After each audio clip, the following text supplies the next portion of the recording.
Hello and welcome to Switzer Investing. I'm Paul Rickard, filling in for Peter Switzer. On tonight's show, we kick off with Rudi Filapek-Vandyck, the editor of FN Arena.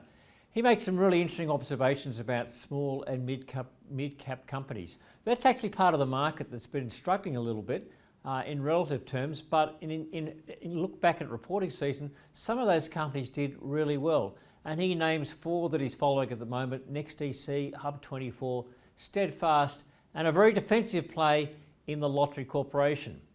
Raymond Chan from Morgans builds on that theme, and this is our last look at reporting season with some data again that shows that the ASX, the stocks outside the top 50, reported on a relative sense better than the stocks inside the top 50. But one company that really stood out for him, a company that's come out a long way, is Domino's Pizzas. It used to be about $160 stock. It's now trading at $65. Morgans have got a buy on it, and he tells us why. And finally, in a change of pace, back at the property market, we've got Anna Porter from Suburbanite.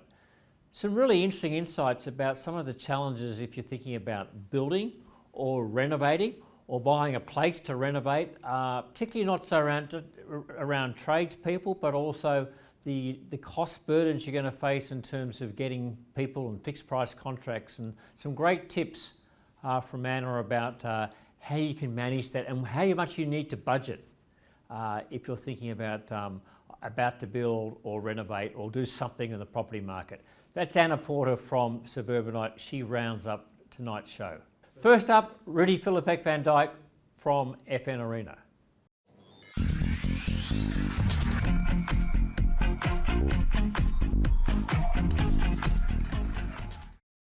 One of the standout features in the market has been the underperformance of some of the mid-cap and small cap stocks. In fact, the mid-caps have been doing relatively better.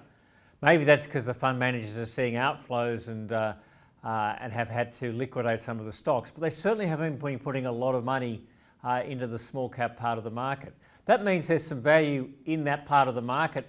And joining me now to discuss his thoughts, in particular share his ideas about some stocks that he thinks look like value at the moment, is the editor and founder of FN Arena, Rudi Filapek-Vandyck. Rudi, welcome to the program. Well, Paul, if I'm not welcome, I'm switching it off. I'm going away now. Well, it's a standard line, Rudi, but I know you're welcome, and great favourite with our viewers. Look, what did you think of my statement there about potential value in mid-caps and small caps? I mean, it does seem like a part of the market that has really been underperforming and underwhelmed in the last few months at least. Oh yeah, I totally agree. I couldn't agree more, even if I tried.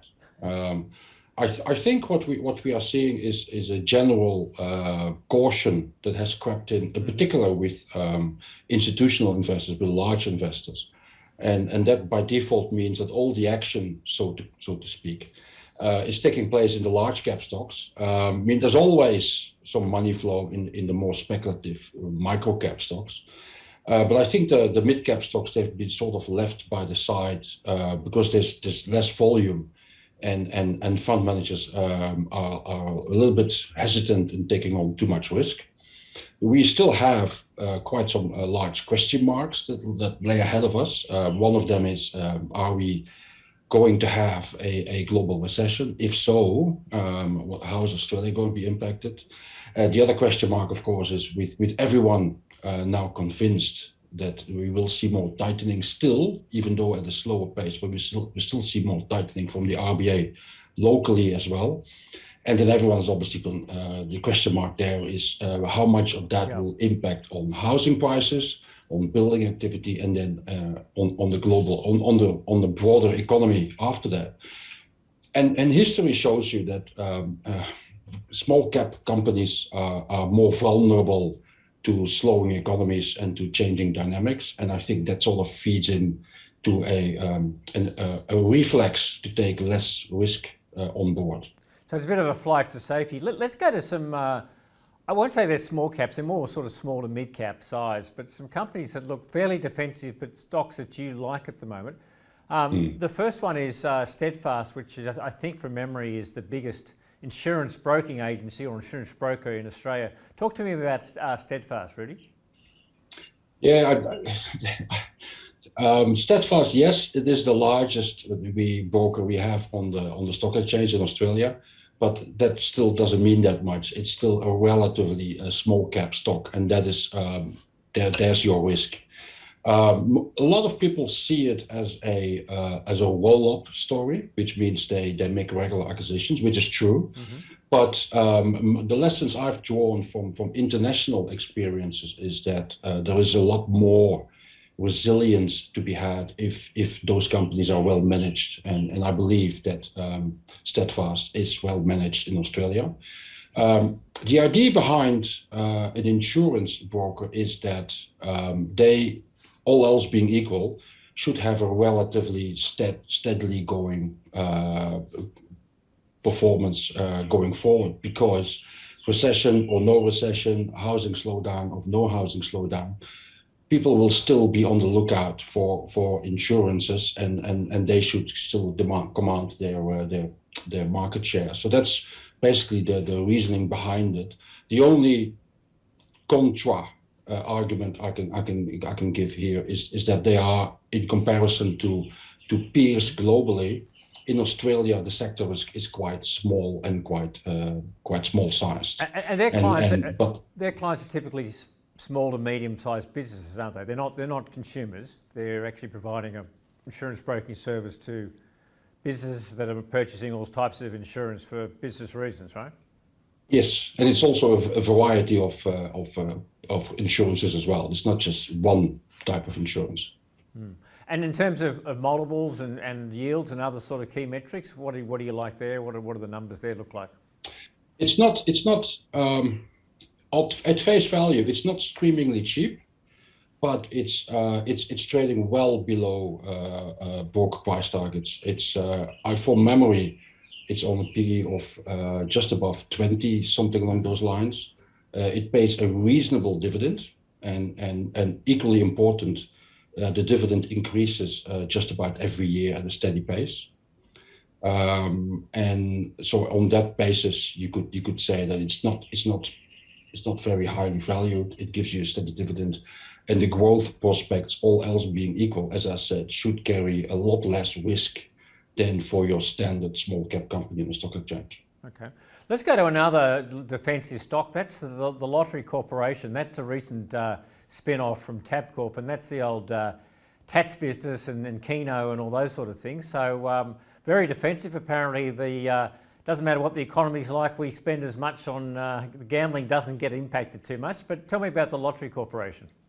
Yeah, I recently made an overview of all the stocks that the stockbrokers seem to like post the August reporting season, and this one definitely keeps on coming back. It's being quoted by just about every stockbroker, and his neighbor and his neighbor's dog.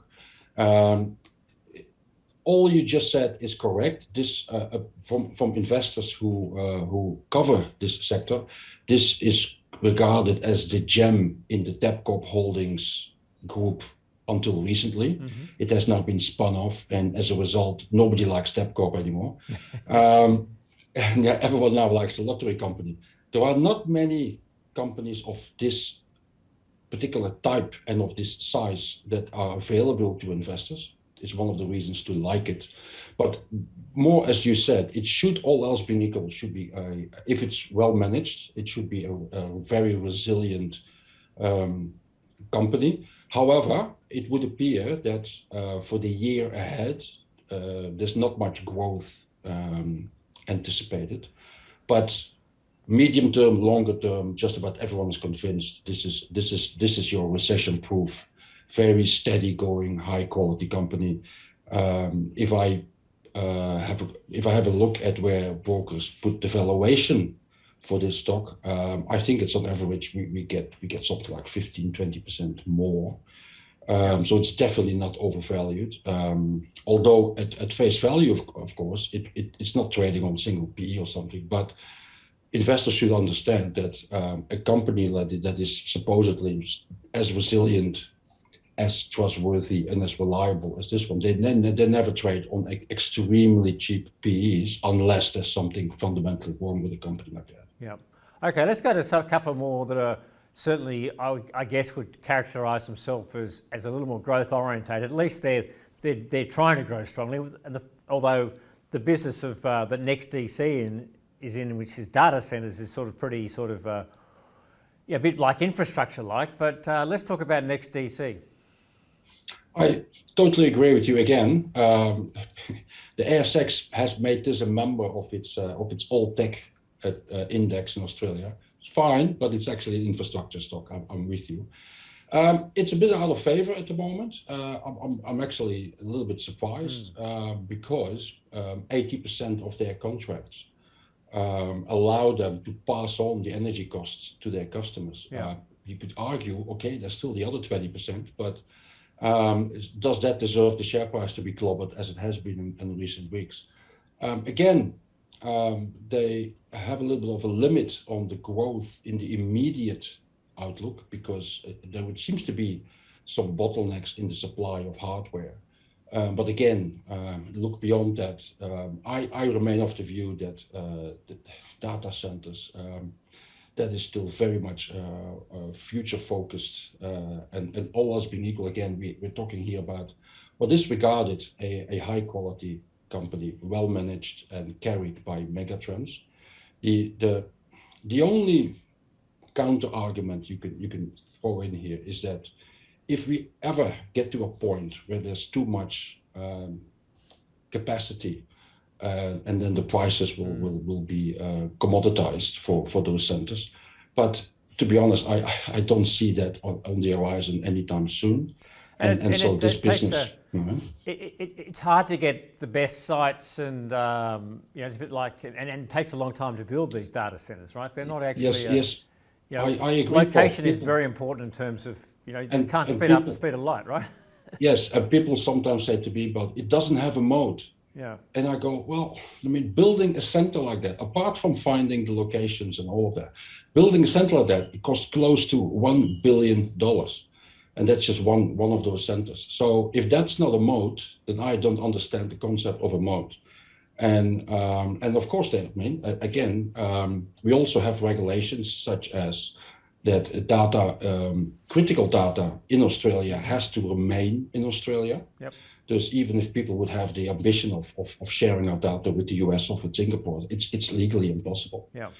So there's lots of ways of approaching this business. Some people don't like it. It's not profitable officially. But then again, that's also not understanding the business model where you first have to raise the capital, build the centers, and then it's literally build it and then they come. Yeah. Let's just go to another company that's grown very strongly in the platform space, and that's Hub24. It's been one of platforms until recently where pretty much a lot of investors were looking at some of these companies. It's sort of gone a bit quiet in that space the last 6 months or so, but talk to me about Hub24. Again, the introduction is absolutely accurate. I suspect that the reason why that whole sector has gone out of favor is because literally we're in a bear market. I mean, the market is down for the year, and we'll just have to see whether it will have a positive end into the last months. But regardless, it's no longer a raging bull market, and that always has, at the very least, a psychological impact on companies. Yep. That, let's face it, there's leverage to the upside in markets. Now, having said so, that sector in Australia is fundamentally changing, and you have the likes of Netwealth and a few smaller players like Premium, and Hub essentially is the number one operator, the most attractive, probably the best, also the best performing in that sector. Has been my favorite in that sector for quite a while. And I simply think investors here have to be a little bit patient. Sentiment will return at some stage because companies like Hub, they will continue to take market share away from the larger players. At how fast that will go and how long that will go on, that's obviously, I mean, a matter of discussion. And what's it look like in terms of valuation? It's a lot less valued than it was last year. So if you literally look at the share price, it has come down quite a lot. But it seems to find a base around that $20 limit in the early $20 mark. It's, again, because of the growth prospects it has, the margin improvement that is ongoing, it never trades on an extremely low PE. That's just not the type of business. And it's let's face it, it's not in trouble, right? Yeah. It's just temporarily a little bit out of sentiment. It doesn't, because it's higher valued, it doesn't pay out a generous dividend like some of the other stocks might do. But again, it's regarded as being well managed. It's definitely a business that is carried by ongoing positive momentum operationally. It's just that the share market in itself at this point in time is not cooperating. The other element maybe worth pointing out as well is that the industry locally of advisors is actually shrinking and shrinking quite noticeably. And people in the past have posed a question to me how that would impact on companies like Net Wealth, Premium, Hub24. It turns out that that's actually working into their favor. The money that is concentrating around less advisors is still flowing in majority to the, let's call it, the smaller players in the fringe.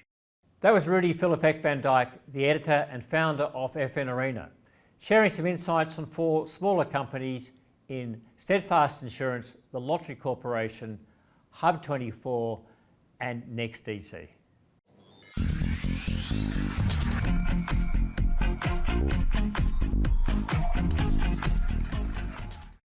For the last look at reporting season and one stock that he thinks looks pretty cheap, I'm joined by Raymond Chan, the head of the Asian desk from Morgans. Raymond, welcome to the program.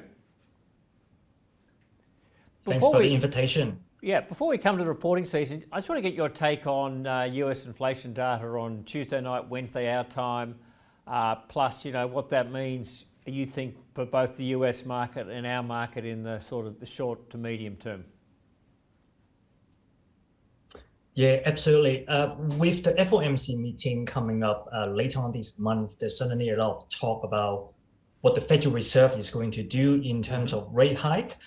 And one of the hints out of the rate hike is, how good or how bad, is the CPI figures. CPI is a measure of inflation. So obviously with high inflation, the central bank will have no choice but to hike the interest rate. But more important this week is how does the actual figures as compared with the market expectation.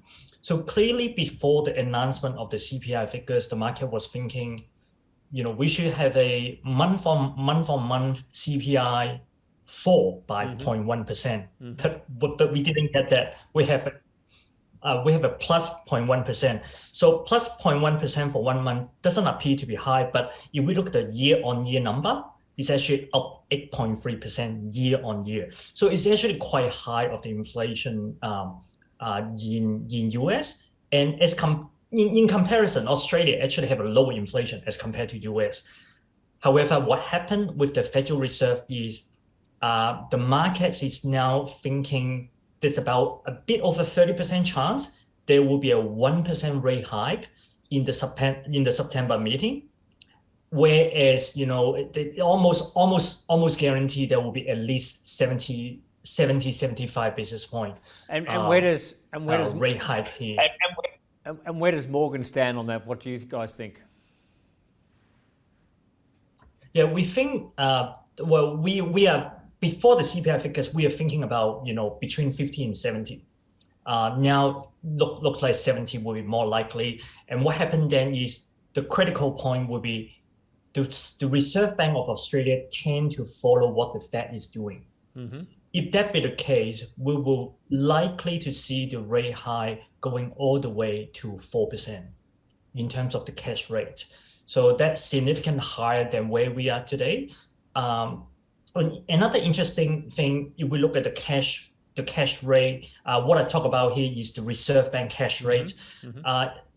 Just a few weeks ago, I noticed there's a significant skew toward a rate cut. If I look at the future market for next year, now the chances of that rate cut, according to the future market, has somewhat subside. So looks like the high interest rate will be here higher for longer. Okay.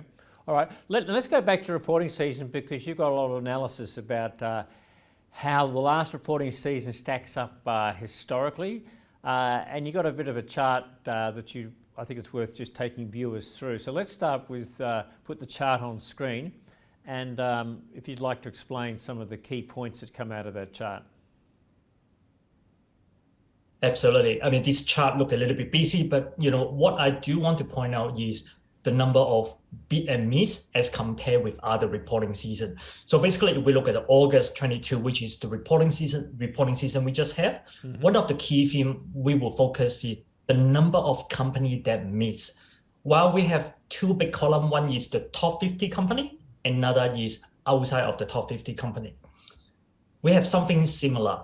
We have actually more companies, whether it's either big or small, we have more companies miss the market expectation than the previous 2 to 3 reporting season. So while the reporting season seems to be okay, but in fact the trend has started to deteriorate. But what comes with it is because of the market adjustment. Mostly not because of the reporting season, mostly because of the tech sell-off. So we have a lower PE. So as compared with the previous 3 to 4 reporting season where the ASX 200 are on a over 20 times PE, now we have around 17 times PE on our market. So certainly the market looks more attractive than before. Yeah, and the other take I took out of it was that the stocks outside the top 50 did better in relative terms. And I guess that's a little bit surprising, because the market this year, the top 20 stocks at least have been the best performing part of the market, and the smaller caps have actually lagged. So in some ways, the profit reporting suggests that the smaller companies are doing better than the big companies. This is a very good observation. And my take on that is because the small cap sort of peaked around September last year. Since then, the small cap in terms of the stock price already correct quite significant. As a result of that, the analysts become more bearish and they all run to downgrade their numbers. Yeah. As such, in terms of small cap going into the reporting season, they have a lower expectation. That probably explains why we have more small cap company meet the expectation. Yeah, I think that's a good point about the analysts. They all seem to be, the ranges on the big companies tend to be pretty narrow, but on the small companies, there can be some big ranges, and when things are under trouble, they tend to lag a lot, and the downgrades can be pretty big. So I guess it doesn't take as much to surprise than the upside for a small company. Do you think that's a fair observation? Yeah, absolutely. I do agree, like 100%. Yeah. Okay. Now let's. I think that's really interesting, because I think there's value in the small caps at the moment. Let's move on to. This company's not really small cap, but it is sort of around about the top 50-ish. Maybe it's just outside. It used to be in the top 50, I think, and that's Domino's Pizzas. Of course, we all know, everyone locally knows what it needs, but they're a global company, right? They're making pizzas, or they would argue they're almost a technology business in many cases, and it's a global business. Talk to me about Domino's Pizzas, and again, we've got a chart that you want to take us through on this one. Absolutely. Domino Pizza, when they listed on the ASX, they were just a predominantly Australian-based Domino franchise. Now they are the biggest Domino franchise outside of US. And in fact, they globally now have 3,000 franchise stores, and from which they actually have the most franchise in Europe, then Asia. So both of these have more stores than Australia, and this is where they grow the business. In the latest result, they continue to grow. They will open more. They will open store now in Singapore, Malaysia, and even Cambodia. In the past, Domino demonstrate they can make use of their profit and continue to grow into different region.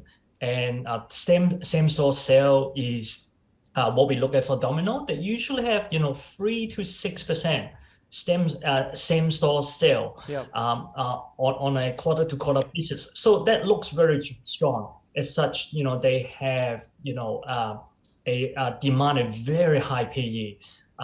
because it's a true growth company. But okay, well let's what happened now? Yeah, let's go to your PE chart, and maybe you can just explain this to the viewers, because it's a pretty surprising chart, this one. So let's just go through this chart first of all. They do carry a very big PE, not your typical, bank stock or even, lower resources stocks. But of course, when we look at resources stock, we don't really look at the PE because that seems to be skewed toward the commodity outlook. Now, if we look at the PE, we look at the middle line, the solid red line. The average PE for Domino Pizza, in fact, is 35 times. Mm-hmm. And we see a spike of PE up to almost 60 times. That was during COVID. So What happened in COVID? People got nowhere to go, so they will have to order pizza, especially Japan. Through the Olympic, there's a lot of people order pizza online, and those who have experience with Domino Pizza will quite enjoy the app, the technology, which Paul, you mentioned a moment ago. They have a cutting edge technology that deploy globally, and that reap the reward. But then we can see the chart. The stocks on the reopening of part of the economy, it start to go down, and of course, at 60 times PE is probably not sustainable. But now look at the chart. It now fall to below 28 times now. Trading, around the $65 mark from, of course, the peak, over $160. So on PE, and I should explain, if I remiss of me earlier, of course, that's price to earnings ratio, and they're the near-term earnings, but coming down from a multiple of over 60 times to under 30, that's still, compared to a lot of other stocks, pretty high. And I appreciate the chart says that, because we saw the bounce there a few years back at the same sort of level. Are there any, putting the PE aside, are there any sort of other fundamental reasons why that you like Domino's? Yeah, I think we think the Domino result probably the August result probably as bad as it get. Mm-hmm. We think there's a number of moving part in the result. We look at the Japan. The Japan result actually slightly better than our expectation, but the problem is with Europe. Everyone now talk about potential recession in Europe, and how does it going to impact the business. In fact, the volume is not really that bad, but in terms of price rise, everyone's talk about inflation. The European customer are reluctant to pay a higher price for their pizza. That is the reason why the profitability out of the European business are going backward. So Domino's margins being squeezed, they have right? most store. Yeah. So Domino's margins they are being unable to pass on higher. Yeah, exactly. So, but however, whatever that we are seeing now likely to improve. The first of all is we have the sales number going backward, but looks like the sales number will improve in this financial year as suggested by the management. The other thing we look at is they added more growth in Asia. They opened more store, and more importantly, the feedback I got is with the supply chain or that inflation, it start to subside a little bit. So a lot of people, they have issue with the logistic. They have issue with the higher cost of their product. That seems, according to a lot of meeting I have post reporting season, that seems to fading away a bit. So that give me the confidence that we may be close to the end of the downgrade cycle on Domino, and we may be seeing better result in coming years. Well, Raymond, look, we'll put you down for Domino's. You're obviously a hungry guy out there at around about $65. Hopefully that's the end of the downgrade cycle. I know Don Meiji will be pleased to hear that in particular. That was Raymond Chan, the head of the Asian desk at Morgan's.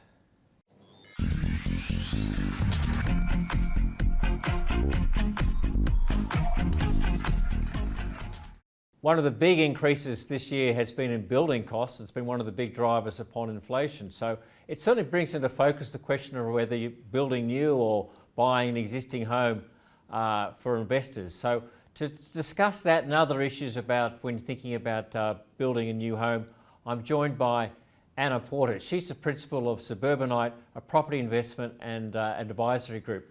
Anna, welcome to the program. Thank you for having me. Look, we know building costs have gone through the roof. So what are some of the biggest challenges that investors are facing when they think about or building a new home at the moment?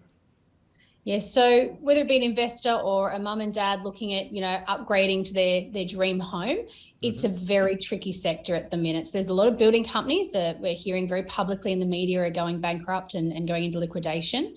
A lot of them have projects midway through, so that can be quite devastating. So anyone thinking about building, I really urge you to review the budget and put a fairly substantial contingency in there, because the cost of materials are going up. Labor is hard to get, materials are hard to get. So timeframes are blowing out by months and months and months in many cases, and also the costs are blowing out. So even though you might have what you believe is a fixed price contract, if the builder can't complete the project for that price, they'll either go into liquidation or they'll come back to you to renegotiate the price. So you need to be prepared that a fixed price contract might not really be what a fixed price contract used to be anymore. Now, typically, most of, particularly like project homes, have all been on a fixed price contract. Does that mean that whole model is perhaps, is sort of maybe a thing of the past, and that will have to be a way that investors and potential owners will have to think about providing a bit more latitude to the builder, or is that something once you open that, perhaps that just gives the builders a chance to really take an extra dollar out of the contract, out of the building? Yeah, look, that's a really tricky one, because we have been working off fixed price contracts for a very, very long time. I've been a property valuer for nearly 20 years, and they've been around since, before I was a valuer. There are cost plus contracts. So builders can sign up to where they build it for the cost plus usually a margin of about 10%. But the challenge with the cost plus contracts is, one, it means you don't really know your budget, but also when you're dealing with banks and lenders and financiers, if you go to them and say, I'm going to build this $1 million house and it's a fixed price contract, they send it to the valuer. The valuer looks at what your land is worth and what you're going to build and what it'll be worth on completion. And the bank will lend you that money instead of tranches as you go, so you can finance it off a fixed price contract. Banks aren't usually very comfortable with cost plus contracts, and it can be very tricky to get the finance on them. So that's a thing that would really have to start to shift for the marketplace to be able to comfortably adopt a model where fixed price contracts become a thing of the past. But I think from a building perspective, if we're sending builders across Australia broke, they can't work. Something's got to give. So how do you see that sort of playing out then? I mean, as you say, does that mean perhaps that, people looking to build have to be super careful with the builder they choose and really put a bit more sort of due diligence around, the builder's financial situation and strength and, I guess, track record? Absolutely. It's really important when picking a builder to do due diligence and get legal advice on the contract. I see people sign building contracts time and time again for hundreds of thousands of dollars, if not even $1 million or more, without even getting legal advice. So you certainly need legal advice. You certainly need to look at the builder's history. But even still, a good builder these days is really up against the challenges of, raw material and cost increases. And that is something that they're juggling. So I would say it really comes down to the project budget. So don't go in thinking you can build it cheap. Don't go in thinking you can build it quickly either. Go in and look at if your builder couldn't complete because the cost blew out and it fell into a position where he just couldn't get that project done. Have you got enough money left to complete it yourself? So that's where you'll look at doing progress payment schedules and get professionals on your team. So get your valuers involved, get your financier involved, get a quantity surveyor involved to check and double check these numbers before you embark on a major project, whether it be a new build or a significant renovation. And, in the market right now, because of these challenges, properties that are renovated or newer builds are actually attracting more premium pricing, because anyone buying is thinking, oh, wow, is this going to just be a nightmare or a headache for me? And the lead times are really blowing out as well. So quantity surveyors play a key role. They can help you sort of double check that the actual quote is something that maybe the builder can deliver on. I mean, what else can you do in terms of that pre-contract phase in order to help ensure the success of the home and also success that the builder's actually going to be able to complete on time and for the amount that the contract says? Yeah, so working really closely with your architect is really key as well. Making sure the architect and builder are working together, because sometimes what the architect will draw, and you'll get multiple variations and versions of that, those plans. By the time it ends up in the builder's hands, it actually can be sometimes quite different to what they quoted on. So definitely keeping your architect and builder really close together in that process is critical, and the quantity surveyor should be double checking a lot of that. But the big one is actually getting your progress payment schedule correct. We see a lot of the time there'll be a schedule where you pay percentages at certain stages of the build. So effectively what you don't want to happen is the builder's laid a slab but been paid for 80% of the project, and then they've got all the money, and if they're not doing well, they're pushing potentially that money into other projects to float them, and they've taken your money to float their business, and then you're in trouble if it does go under. You don't have enough to complete. So you're avoiding that scenario with your payment schedule, but the payment schedule needs to be correct. Most people would look at a progress payment schedule and not know what percentages to pay at what stages, but also you've got to inspect.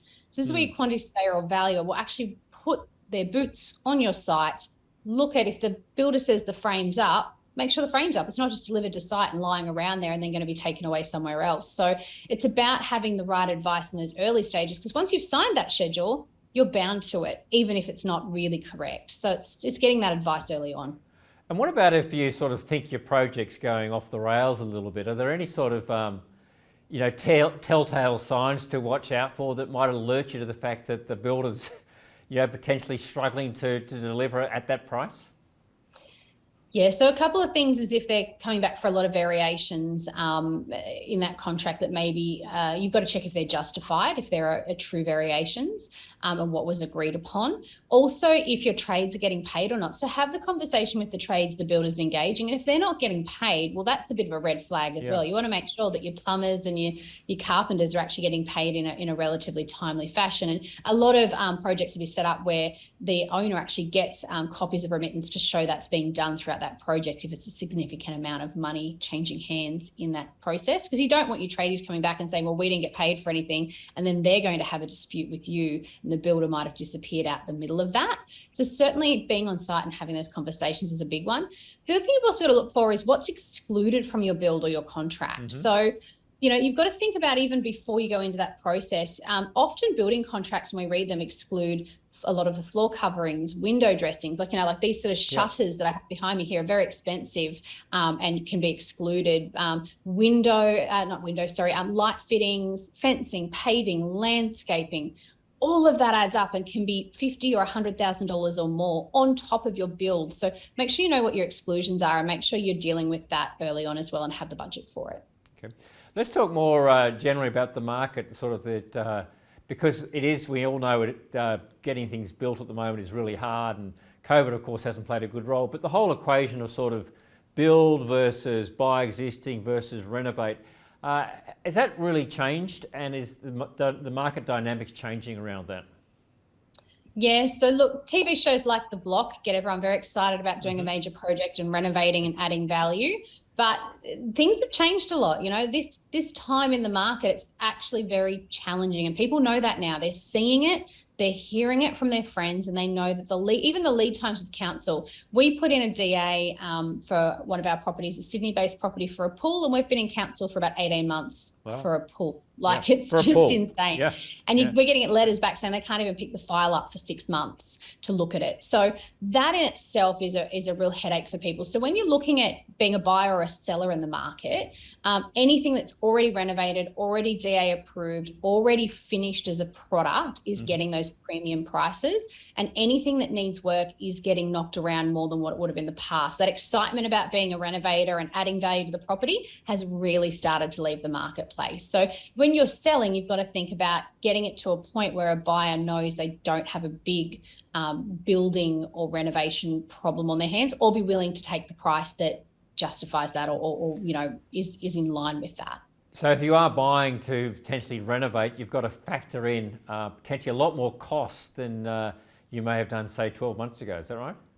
Yeah, and the time frame. So if you're buying as an investor as well, and you can't put tenants in until your renovation's done, you could have gone from what might have once upon a time been, 3 months in council, or even just prepping, even if you don't need to go through council, even just prepping to get your trades ready and buy your materials and things like that. That could have taken 6 to 8 to 12 weeks. that can now be 6 to 8 to 12 months just to get to the point where you've actually got the project really moving along, and then you can get tenants in the property. So it's lost revenue the whole way through. Or if you're living in it, I've just lived through a renovation. It's a nightmare. Very dusty, very frustrating. Or you might be having to move into other accommodation if you're doing roofs and structural things, which is a cost base as well. And it's not just for weeks now. It is for months and months that can happen. I heard a story just the other day about a lady that's renovating. The plumber who's doing the bathroom, or the builder, plumber or builder that's doing the bathroom, demolished the bathrooms and then realized they couldn't get the tiles in time, and they'd ordered them and they're on back order now for months. So they've now got a house with no bathrooms, which you just can't live in like that. So, there's some real challenges out there right now. And any tips in terms of how you get tradespeople and you get them to deliver and commit to timeframes and even get that quote in the first place? Yeah, look, it is really tricky. So it's about making sure you're scheduling them well in advance and actually getting trades that work together well. So, don't book your plumber. That example there, don't book your plumber next week, but not have your tiles already delivered to site. And ordering them these days is not enough. You've got to have your PC items on site, and you've got to be flexible. If you can't get the tiles that you want, you might have to look at different tiles if you're already starting your project or have a timeline to meet. So getting that timeline where you're getting quotes well in advance. But instead of just asking how much is it going to cost, ask when can they start the project and when do they anticipate they can finish the project, so that you can align all of those trades together, because it is getting really tricky. Well, Anna, look, thanks for joining us on Switzer. I think that's some really sage advice about the renovation perils and also the challenges in building. So, look, thanks for joining us. I think that was some terrific insights. My pleasure. That was Anna Porter from Suburbanite. Look, some great insights about the challenges of renovation, but also if you're thinking about building, some things to be really careful of. That's it for tonight. You can read more about our insights at switzerreport.com.au. Peter will be back on Monday. I'm Paul Rickard. Thanks for joining me.